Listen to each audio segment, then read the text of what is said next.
If you clicked on this video, you might be asking, is it really possible to meet my spouse by the new year? I get it. It's less than 2 weeks away, and maybe you've been feeling a little discouraged about your dating life. But here's the thing. God works in His perfect timing, and sometimes that means stepping out of our comfort zone and making room for Him to work. So today, I'm sharing practical, actionable ways you can start positioning yourself to meet the person God has for you. Let's dive in. Number 1, reflect on areas that need healing. First things first, let's talk about the H word, healing. The truth is, sometimes the reason we're still single has less to do with our circumstances and more to do with our hearts. Proverbs 4:23 says, "With all vigilance, guard your heart, for in it are the sources of life." Are there wounds from past relationships, disappointments, or even childhood trauma that you're still carrying? Healing doesn't happen overnight, but it does start with a step. And sometimes that step means getting help. Listen, if this is you and you're single and saying, I don't need therapy or I'm fine, let me challenge you here. You definitely need support. There is no shame in seeking help. In fact, humility is the key to growth. So this week, I encourage you to book that therapy session, speak to a trusted priest, or find a spiritual guide who can help you reflect and grow. Sometimes the objective perspective of a therapist or spiritual leader can uncover areas you didn't even know needed healing. Don't you want to bring your whole healed self into a relationship? It's worth the work. Number 2, do something you've never done before. Next, it's time to shake things up. Albert Einstein famously said, insanity is doing the same thing over and over again and expecting different results. If you're still single and feeling stuck, it's probably time to try something new. Think about it. When was the last time you stepped outside your comfort zone? Maybe you've been avoiding online dating or haven't tried a social event in a while, or maybe you need to volunteer somewhere you've never been. Doing something different doesn't just increase your chances of meeting someone new, it also opens you up to new growth.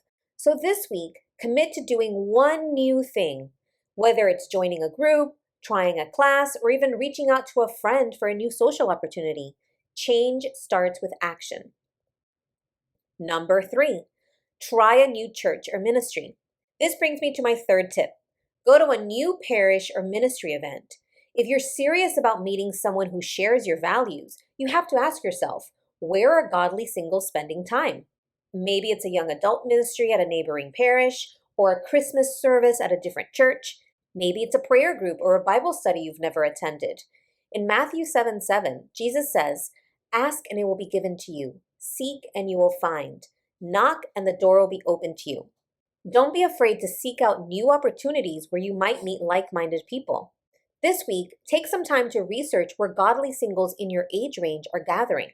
And then go! Even if it feels awkward or uncomfortable at first, remember that God can use your small steps of obedience to bring big blessings. Number 4, pray a novena. Finally, let's not forget the power of prayer. If you've never prayed a novena before, this is the perfect time to start. A novena is a 9-day prayer where we ask God for a specific intention, and it's a beautiful way to surrender our desires to Him. One novena you might pray is the St. Anne novena.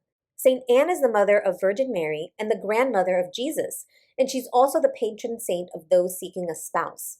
It's simple. For the next 9 days, ask for her intercession. There are many amazing novenas you can pray, and I've heard of miracles happening by the end of those 9 days. Trust that God hears your prayers and that He desires to give you good gifts in His perfect time. Matthew 21:22 says, "Whatever you ask for in prayer with faith, you will receive." So pray boldly, trust fully, and allow God to lead the way. All right, so let's recap. Number 1, start healing. Book that therapy session and reflect on where you need growth. Number 2, do something you've never done before. Step outside of your comfort zone.